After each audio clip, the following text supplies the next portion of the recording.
The man twisted the ring on his finger, and the next second, he was pulled into another dimension. He froze for a moment, then saw a spiritual spring right in front of him. Curious, he leaned in to sniff it but didn't dare take a sip, so he twisted the ring again and returned to reality. He brought his white strawberry seeds into that space, planted them on a patch of land, and watered them with the spring water. To his shock, the strawberries sprouted instantly. That confirmed his suspicion, the spring could make any plant grow in a second. Just then, he heard someone coming and quickly jumped back to reality. It was his wife. She walked in and saw that her freshly planted strawberries were gone, so she asked what happened. Not wanting her to get suspicious, he lied and said the strawberries had died and he'd already pulled them out. That lie made her furious. She scolded him for being too much and turned to leave. He had no choice but to cook a bowl of noodles to make it up to her, but she didn't dare accept his kindness. When he reached out to touch her, she flinched and stepped back. That's because he used to be abusive. Every time he got drunk, he'd hit her, so now she was terrified of him, and she was being extra careful for the sake of the baby growing inside her. Seeing how scared she was broke his heart. He hated the man he used to be. It turned out he had been reborn.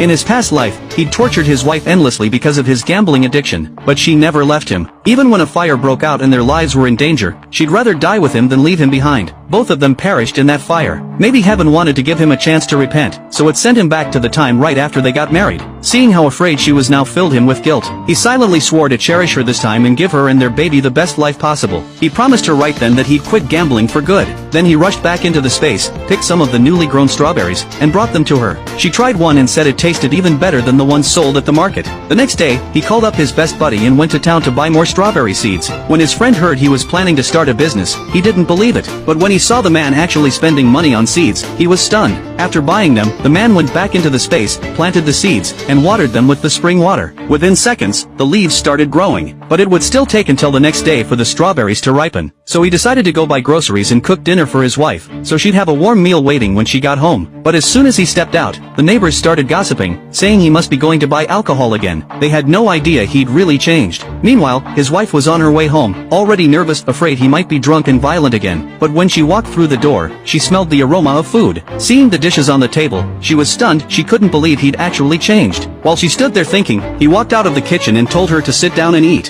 He noticed something in her hair and reached out to remove it, but she instinctively dodged. He told her there was something stuck in her hair, and she said she hadn't noticed because she came home in a hurry. Then he placed the bowl of food in front of her and told her to eat it all, saying it was good for her health. It all felt unreal to her, but she quickly finished the meal anyway and went to the yard to peel corn. A moment later, he followed her outside and told her to go rest, saying he'd finish the corn tomorrow. She said she wasn't sleepy, but he knew the truth, she just didn't want to share a bed with him. So he told her to sleep in the bed and said he'd take the couch. Late that night, she couldn't bear seeing him sleep on the sofa, so she came out and told him to come to bed. He was thrilled, thinking she'd finally forgiven him, and hurried to lie down. But as he watched her, he couldn't help feeling